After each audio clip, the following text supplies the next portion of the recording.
ओम शांति। हम सब गणेश जी को बहुत प्यार से याद करते हैं, बहुत प्यार से उनकी पूजा करते हैं, आराधना करते हैं। इन दिनों में कई लोग अपने घर में गणेश जी की मूर्ति लेकर आते हैं, उसकी स्थापना करते हैं, कई दिन तक पूजा करते हैं, लोगों को बुलाते हैं।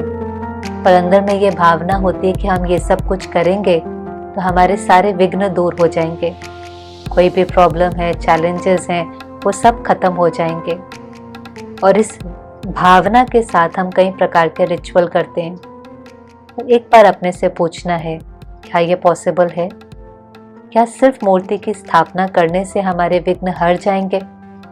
क्योंकि कभी कभी हम सब ये सब कुछ करते हैं तो भी कई बार महसूस करते हैं कि विघ्न खत्म होने की जगह और बढ़ जाते हैं या और बड़े भी हो जाते हैं। तो ये जो विधि हम करते हैं, इसका राज क्या है? ये क्या बताने के लिए आई है? विघ्न हमारे जीवन में आता ही क्यों है? कभी कभी हम कह देते हैं शायद ये सब कुछ जो हो रहा है भगवान की मर्जी है, उसने हमारे जीवन में ये सब कुछ रचा है, उसने हमारे जीवन में ये प्रॉब्लम भेजी है। क्या आपको ये सच लगता है? क्योंकि एक तरफ तो हम परमात्मा के लिए कहते हैं वो दुख हरता सुख करता है, गणेश जी के लिए क्या कहते हैं? वो दुख हरता सुख करता है, माना वो दुख हरने वाला है। तो जो दुख हरने वाला है वो दुख कैसे दे सकता है? भगवान तो परफेक्ट है, रहम दिल है, हम उसकी संतान हैं, हम उसके बच्चे हैं। वो हमारे जीवन में क्यों दुख देगा? वो तो हमें हर दुख से निकालना चाहता है, हर दुख से निकालने की शक्ति देता है। फिर हमारे जीवन में विघ्न क्यों आते हैं? एक्चुअली सबका आंसर हमें पता है और इसका आंसर बहुत सिंपल है, पर कभी कभी हम भूल जाते हैं। हमारे जीवन में जो कुछ हो रहा है वो किसकी मर्जी से हो रहा है?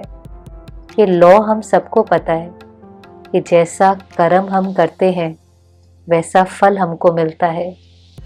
जो बीज हम बोते हैं वैसा ही फल मिलता है। ये जो लॉ है, every action has equal and opposite reaction. कभी कभी कर्म करते समय हमें ये लॉ भूल जाता है और हम विकारों के वश होकर, अपनी कमजोरियों के वश होकर कुछ ऐसा कर देते हैं जो उस समय हमें लगता है नहीं ये ठीक है। जैसे कभी कोई लोभ के वश होकर के थोड़ा अनएथिकल हो जाएगा, गलत कर्म कर लिया, क्रोध के वश होकर के किसी को डांट दिया, किसी को मार दिया। पर जब हम इन विकारों के वश होते हैं तो हमें रियलाइज नहीं होता कि ये एनर्जी जो हम रेडिएट कर रहे हैं ये किसी न किसी रूप में लौट करके आएंगे। जो हम कर्म कर रहे हैं वही हमारा भाग्य बन जाएगा, वो कॉन्सिक्वेंस के रूप में लौट कर आएगा। एक्चुअली हम में से मेजॉरिटी लोग जब हमारे साथ कुछ होता है तब हम कहते हैं हमारे साथ ऐसा क्यों हुआ, भगवान ने हमारे साथ ऐसा क्यों किया। लेकिन जिस समय हम कर रहे होते हैं तो हम अपने को नहीं पूछते कि हम ऐसा क्यों कर रहे हैं। उस समय पूछना है कि हम जो करेंगे क्या हम उसके कॉन्सिक्वेंस, जो उसका रिजल्ट होगा, जो उस एक्शन का रिएक्शन होगा, उसको फेस करने के लिए तैयार हैं। चाहे कोई क्रोध भी बहुत करता है, आज कितनी रिसर्च प्रूव करती है कि क्रोध से कितनी बीमारियां हो जाती हैं, कितने प्रकार की बीमारी, साइकोसोमैटिक डिजीजेस, यहाँ तक कि कहते हैं कि फियर कैंसर भी क्रिएट करती है। पर हम उस समय सोचते हैं कि नेचुरल है, डिसिप्लिन के लिए करना पड़ता है, काम कराने के लिए करना पड़ता है। पर फिर कोई बीमारी आ जाती है, कोई रिश्ता खराब हो जाता है तो हमें लगता है हमारे साथ ऐसा क्यों हुआ। हमें आज ये बात समझनी होगी कि हमारे साथ जो हो रहा है उसका जिम्मेवार भगवान नहीं है। वो जिम्मेवारी तो उठानी पड़ेंगे ना। उसका ये मतलब नहीं है कि हम गिल्ट में जाएं, लेकिन केवल जब हम उस चीज़ को एक्सेप्ट करते हैं तो आधा दर्द खत्म हो जाता है और फिर मन इस दिशा में सोचना शुरू करता है कि अच्छा अब मुझे क्या करना है, मुझे कैसे इस परिस्थिति का सामना करके आगे बढ़ना है। नहीं तो दर्द ही होता है। इसलिए गीता में भी जो लिखा है ना, जो हुआ अच्छा, जो हो रहा है अच्छा, जो होने वाला है अच्छा। क्यों ऐसा कहा? क्योंकि सब अच्छा तो है ही, लेकिन सब राइट है।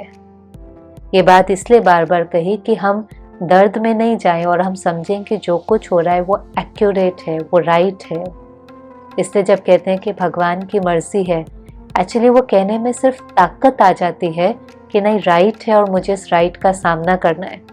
नहीं तो हम कंप्लेन करते रहते हैं, ब्लेम करते रहते हैं, लोगों को ब्लेम करते हैं। पर जब हम कहते हैं कि भगवान की मर्जी, तो हम कंप्लेन ब्लेम से निकलकर उस सीन को स्वीकार कर पाते हैं कि भगवान तो मेरे साथ गलत नहीं करेगा। अच्छा, अगर ये उसकी मर्जी है तो इसमें ज़रूर कुछ राज होगा, कुछ वो मुझे सिखाने के लिए कर रहा होगा। लेकिन एक्चुअली ये उसकी मर्जी नहीं, ये तो मेरी मर्जी है, ये मैंने चूज़ किया है। इसलिए कोई भी विघ्न है तो उससे घबराना नहीं है। कोई भी विघ्न है, चाहे अज्ञानता के वश भी हमारे से कुछ हुआ जिसके कारण वो सीन सामने आई है, लेकिन अभी हमें उसका सामना करना है।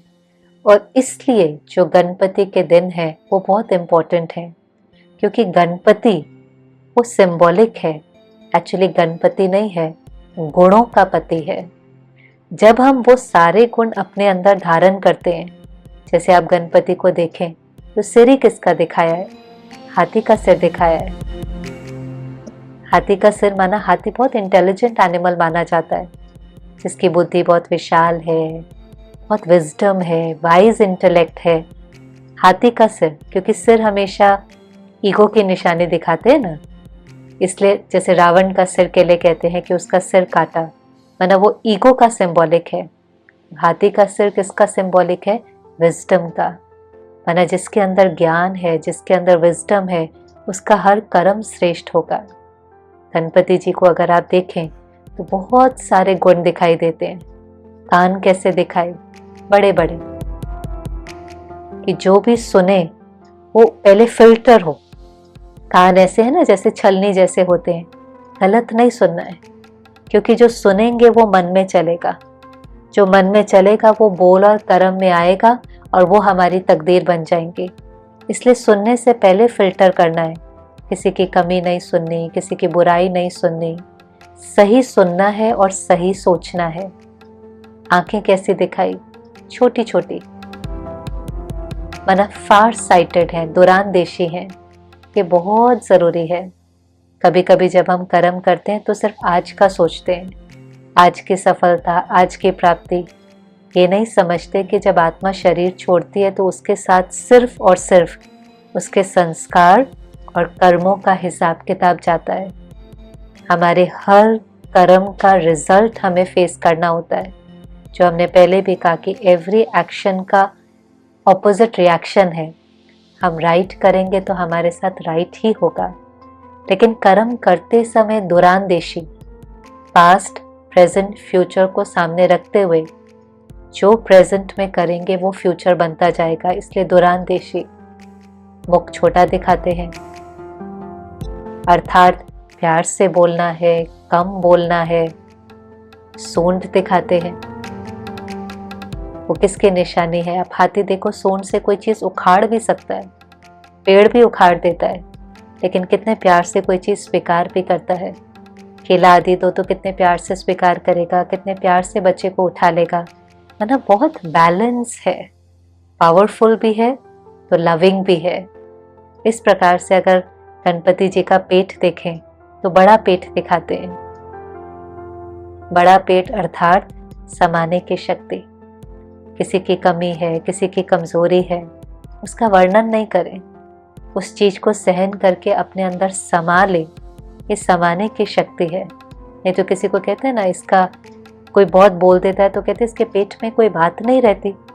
तो पेट बड़ा होने का मतलब है कि हर बातों को समा कर ले, हर एक की बुराई को, कीचड़े को समा ले, उसका वर्णन नहीं करें। फिर अगर आप गणपति जी को देखें तो एक पैर ऊपर और एक नीचे दिखाते हैं।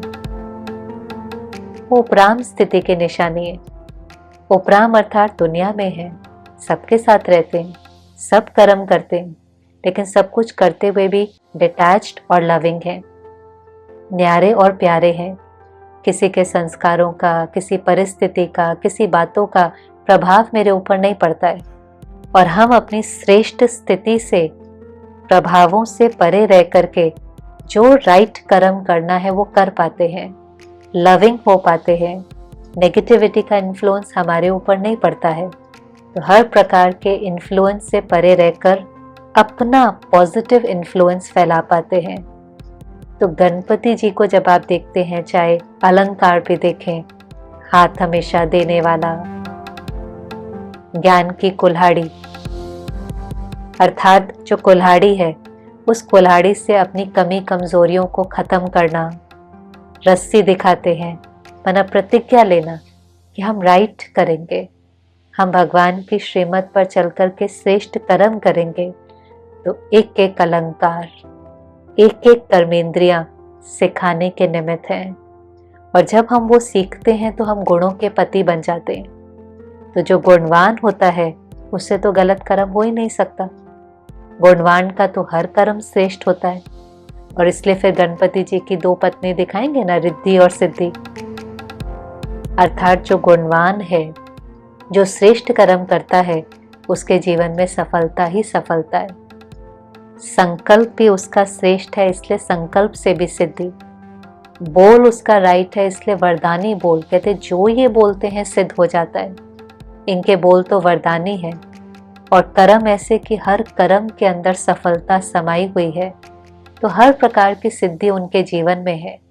लेकिन वो सिद्धि कैसे मिली? जब हम गुणों से संपन्न बने। बिना गुणों के, बिना शक्तियों के सिद्धि मिलना पॉसिबल नहीं है। और इसलिए फिर गणपति जी को दिखाते हैं कि ये सिद्धि कैसे मिली।